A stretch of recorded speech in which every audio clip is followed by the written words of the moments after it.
আপনাদেরকে আমাদের সম্পূর্ণ প্রতিষ্ঠানটি ঘুরে দেখাবো। সেই সঙ্গে সবাইকে বলছি আমাদের স্কুল অ্যান্ড কলেজের একাদশ শ্রেণীতে ভর্তি চলছে। কেন আপনি এই প্রতিষ্ঠানে আপনাদের সন্তানদের ভর্তি করবেন সেই বিষয়ে আজকে বিস্তারিত জানাবো। এগুলো হচ্ছে আমাদের স্কুলের ক্লাসরুম, এটা হচ্ছে আমাদের প্রাইমারি ক্লাসরুমগুলো। আমাদের প্রতিষ্ঠানের প্রতিটি ক্লাসরুমে যেমন আলো বাতাসপূর্ণ ঠিক তেমন থাকে সবসময় পরিষ্কার পরিচ্ছন্ন। 1968 সালে স্থাপিত এই স্কুলটি সুনামের সঙ্গে দীর্ঘ বছর ধরে শিক্ষার্থীদের উজ্জ্বল ভবিষ্যৎ গড়ার লক্ষ্যে কাজ করে যাচ্ছে। আগে এইটি ছিল শুধুমাত্র খুলনা নিউজপ্রিন্ট মিলস স্কুল, বর্তমানে এটি Khulna newsprint mills school and college.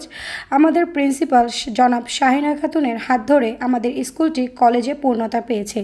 এটি 4 তলা বিশিষ্ট একটি ভবন এবং এটা হচ্ছে আমাদের গ্রাউন্ড ফ্লোর। আমাদের প্রতিষ্ঠানে রয়েছে এনটিআরসি কর্তৃক সাবজেক্ট ওয়াইজ নিয়োগপ্রাপ্ত শিক্ষক মণ্ডলী, যারা অত্যন্ত সুনামের সঙ্গে ও দক্ষতার সঙ্গে শিক্ষার্থীদেরকে পাঠদান করে থাকেন।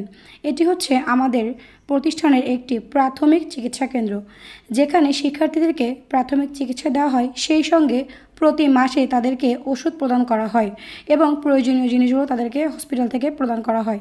এটি হচ্ছে আমাদের স্কুলের মাঠ, যেখানে রয়েছে বাচ্চাদের জন্য খেলাধুলারও সুব্যবস্থা। এবার আমরা চলে যাব আমাদের দ্বিতীয় তলায়। প্রতিটা ফ্লোরে কিন্তু রয়েছে আমাদের 10টি করে ওয়াশরুম, 5টি মেয়েদের এবং 5টি ছেলেদের পৃথক পৃথক ওয়াশরুম।